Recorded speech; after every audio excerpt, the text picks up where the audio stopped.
The next question. Sir, I have a question. Is it permissible to open the Holy Quran on the phone without performing wudu? Open and read it? Jazakallah khairan. The question posed was that is it permissible to read the Quran on the phone, on any smartphone? And now it's available. There are many Quranic apps. You download it. So if you open on the phone without doing wudu, can you read it, or is it compulsory even while reading the Quran on the phone, iPhone or tablet, you have to have wudu? Regarding the question that can we touch a Quran, and now I'm talking about the Musaf, then I'll come to a tablet or electronic device. First we'll discuss on the topic, is it permissible to touch the Quran, the Musaf of the Quran without wudu? There is a verse in the Quran where people normally quote of Surah Waqia, chapter 56, verse number 77 to 80, that none shall touch the Quran except those who are mutahhareen. Now this, people prove from this verse that because of this verse, the Quran is very clear cut. Allah says that no one can touch the Quran except in wudu, you have to be pure. This is a misconception.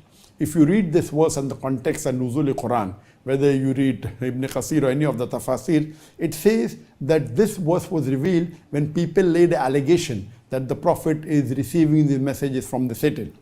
So the verse was revealed, none can touch it except those who are mutahhareen. Now this, what they're talking about touching, is not the Musaf of the Quran, it's talking about the tablet preserved. Talking about the Lawh Mahfuz, not about the Musaf of the Quran. And when it says except those who are mutahhareen, it's not talking about the person being in a state of wudu. It's talking about those, not about physical purity, it's talking about everything, spiritual, everything. This is referring to the angels. So these verses of the Quran, of Surah Waqia chapter 56, verse 77 to 80, when the word mutahharin is used, it is not referring to a human being being in wudu, it's talking about those who are absolutely pure, talking about the angels. So anyone using this verse of the Quran to prove that you should be in wudu is totally wrong. This is talking about the Lawh Mahfuz, and it is referring to the angels to reply to the allegation that the Prophet is receiving from the Satan. So Satans cannot come anywhere close to the tablet well preserved where the original Lawh Mahfuz is there. Now coming to the question that is it compulsory to be in wudu when you touch the Quran? There is no Quranic verse that tells you should be in wudu, but there's a hadith of the Prophet ﷺ that when he sent a letter to the people of Yemen, he said that none should touch the Quran except those who are pure. Now there is difference of opinion among the scholars whether is it fard for a person to be in wudu to touch the Quran. The majority of the scholars say yes, you should, because the word purity has 3 levels. That you should not be in najasat, and the Quran says that every mushrik is najas. Now here it's talking about impurity of soul, not impurity of body.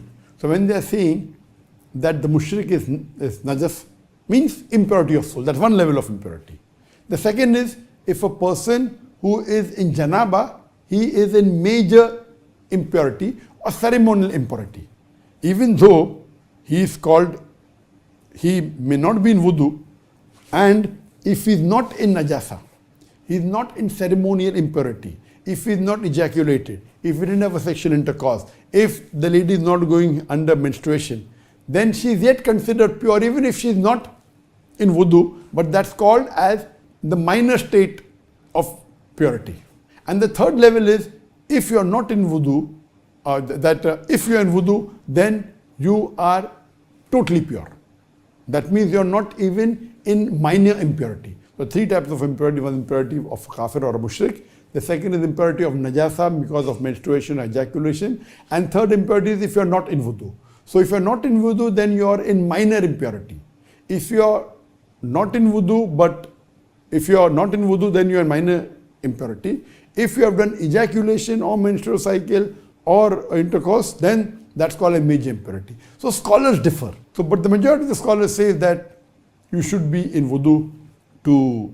So the scholars differ. What did the Prophet mean when he said what type of purity he meant that you should be touching the Quran? So if it meant that purity only of the soul, that is referring to non-Muslims, or if it meant only purity from the major impurity, that is ejaculation or menstruation, that means, okay, fine, you can touch the Quran if you're not in wudu. If it meant that you should not be in minor impurity also, then you should be in wudu. So the majority of the scholars say that you should be in wudu, but there are scholars who say there's no evidence, so being in wudu is not fard. But all agree it is mustab to be in wudu. So while touching the mushaf of the Quran, it is mustab to be in wudu. Some scholars say it is fard, some scholars say it's not fard, but those also who say it's not fard, they do agree it should at least be mustab. And scholars agree unanimously that if you are in major impurity, if you are in najasa, or if you are have an ejaculation or intercourse, then you should not touch the Quran physically. Now coming to the question that whichever scholars you believe in, whether it's a fard or not to be in fard, can we touch the mobile? Can we open the Quran on the mobile and read it, or on a tablet or on a computer or any electronic device? All the scholars unanimously agree that the ruling for touching a mushaf, a copy of the Quran, is not the same for an electronic device, whether it be a mobile phone, whether it be a smartphone, whether it be a tablet, whether it be a computer. This doesn't apply, so there is no question that you should be in wudu. All the scholars agree that reading the Quran, you don't have to be in wudu. So if you open the Quran on iPhone and touch the iPhone, or on a tablet and touch the tablet, or on a laptop or touch the laptop, or on a computer, touch the computer, all scholars unanimously agree that there is no requirement to be in wudu when you are reading or touching the iPhone or the smartphone or the tablet or a laptop or a computer. All unanimously agree that electronic device, you don't have to be in wudu, it's no problem at all. But generally, of course, all scholars agree that if you are in wudu, it is preferable, even while reciting the Quran, but it's not a fard.